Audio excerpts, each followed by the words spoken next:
Guys welcome to പുതിയ വീഡിയോയിലേക്ക് എല്ലാവർക്കും സ്വാഗതം. അപ്പോൾ നമ്മുടെ ഡെയിലി വീഡിയോസിൻ്റെ കണ്ടിന്യൂഷനാണ്. ഏകദേശം ഒരു 100 ദിവസത്തോളം നമ്മൾ ഇനി കണ്ടിന്യൂസ് ആയി വീഡിയോസ് ഇടും. അപ്പോൾ ഇന്ന് നമ്മൾ മാർക്കറ്റ് എന്ന് പറയുന്നത് 94 നിൽക്കുകയാണ്. 94, 93 ആ ഒരു മെയിൻ സപ്പോർട്ട് ഏരിയ ആണ്. അങ്ങനെയുള്ള സപ്പോർട്ട് ഏരിയയിൽ സാധാരണ നമുക്ക് എപ്പോഴും ഉള്ളൊരു ഡൗട്ടാണ്, ഇപ്പോൾ 93,600 ഈ സപ്പോർട്ട് ഏരിയയിൽ ഉണ്ടാക്കുമ്പോൾ വേറൊരു പ്രോബ്ലം എന്താണെന്ന് വെച്ചാൽ അവിടെ കുറച്ച് വോളറ്റിലിറ്റി ഉണ്ടാവും. ഇങ്ങനെ സപ്പോർട്ട് പിടിക്കുന്ന ഏരിയയിൽ, അല്ലെങ്കിൽ ഇപ്പോൾ 99 എന്ന് പറയുന്ന ഏരിയയിൽ റിജക്ഷൻ ഉണ്ട്, അതായത് മെയിൻ റെസിസ്റ്റൻസ് ഉണ്ട്. അപ്പോൾ ഇങ്ങനെയുള്ള ഏരിയയിലൊക്കെ എന്ത് ചെയ്യും, വോളറ്റിലിറ്റി കൂടുതലായിരിക്കും. അപ്പോൾ നമ്മൾ 91, ചിലപ്പോൾ 90 അങ്ങനെ കാണും. കാരണം എന്തുകൊണ്ടാണെന്ന് വെച്ചാൽ അത്തരം ഏരിയകളിൽ കൂടുതൽ ഓർഡേഴ്സ് ഉണ്ടാവും, ചിലപ്പോൾ കൂടുതൽ ലിക്വിഡേഷൻ പോയിൻറ്റ്സ് ഉണ്ടാവും, ആ ഏരിയയിൽ കൂടുതൽ ബയേഴ്സ് ഉണ്ടാവും, സെല്ലേഴ്സ് ഉണ്ടാവും. അപ്പോൾ ഇങ്ങനെയുള്ള ഏരിയകളിൽ എത്തുമ്പോൾ നമ്മളെപ്പോഴും നമ്മുടെ മെയിൻ സപ്പോർട്ട് ഏരിയ ആണെങ്കിൽ പോലും നമ്മൾ ചിലപ്പോൾ ഈ 91, 90കളൊക്കെ കാണാൻ സാധ്യതയുണ്ട്. എന്തുകൊണ്ടാണെന്ന് വെച്ചാൽ ഇങ്ങനെ വോളറ്റിലിറ്റി ഉണ്ടാകുന്നുണ്ട്. അതേ സമയത്ത് ഒരു 99 മെയിൻ റെസിസ്റ്റൻസ് ആ ഏരിയയിൽ ചിലപ്പോൾ ഒരു 101, 102, ചിലപ്പോൾ 97ലേക്ക് പോയി അങ്ങനെയുള്ള ഏരിയയിലേക്കും പോകും. അങ്ങനെ ഫൈനലായിട്ടൊരു 1 ഡേ ക്ലോസിൽ, ഒരു വീക്ക്ലി ക്ലോസിലൊക്കെ ആകുമ്പോഴാണ് കംപ്ലീറ്റ് ആയിട്ട് നമ്മൾ എന്ത് ചെയ്യപ്പെടുന്നത്, ഈ പറയുന്ന ഒരു സപ്പോർട്ട് പിടിച്ചു എന്നുള്ളത് ഒരു ഇമ്പോർട്ടൻ്റ് ആയിട്ട്.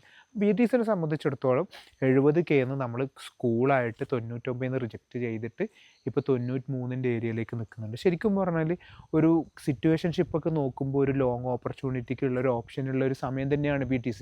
കാരണം അതിൻ്റെ ഒരു അടുത്ത സെക്ഷൻ ഓഫ് ഗ്രോത്ത് ഉണ്ടാവേണ്ട സമയം എല്ലാ സിസ്റ്റമാറ്റിക്കായിട്ടും ഓക്കെ ആയിട്ട് നിൽക്കുന്നുണ്ട്.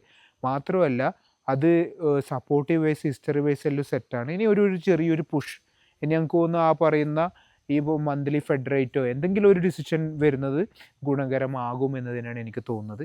അതുപോലെ തന്നെ ഇന്ന് നമ്മുടെ സുപ്രീം കോടതി പറഞ്ഞ ഒരു വെർഡിക്കും കൂടിയുണ്ട്. കാരണം ഇന്ന് ക്രിപ്റ്റോയെ കുറച്ചും കൂടി റെഗുലേറ്റ് ചെയ്യാൻ ഇമ്പോർട്ടൻസ് ആണ്. ബിറ്റ്കോയിൻ ഇങ്ങനെ റെഗുലേറ്റ് ചെയ്യപ്പെടാതിരിക്കുന്നത് കുറേയും കൂടി മണി ലോണ്ടറിങ്ങിന് പ്രശ്നം പറ്റുന്നുണ്ടെന്നുള്ളത് ഒരു വേർഡ് നമുക്ക് ഇന്ന് വന്നിട്ടുണ്ട്. ഗവൺമെൻറ്റിനെ കുറച്ചും കൂടി ക്രിപ്റ്റോ റിലേറ്റഡ് ആയിട്ട് ഇന്ത്യയിൽ പ്രഷറൈസ് ചെയ്യാനുള്ള സാധ്യത ഞാൻ കാണുന്നുണ്ട്. കാരണം സുപ്രീം കോടതി ഇന്ന് അങ്ങനെ എന്തായാലും ഗവൺമെൻറ് നിർബന്ധമായിട്ടും ക്രിപ്റ്റോ റെഗുലേഷൻ ചെയ്യണം, അല്ലെങ്കിൽ ബിറ്റ്കോയിൻ റെഗുലേറ്റ് ചെയ്യണം എന്നുള്ളൊരു വേർഡ് ഉപയോഗിച്ചിട്ടുണ്ട് എന്നുള്ളതും ഒരു ഇമ്പോർട്ടൻ്റ് കാര്യമാണ്.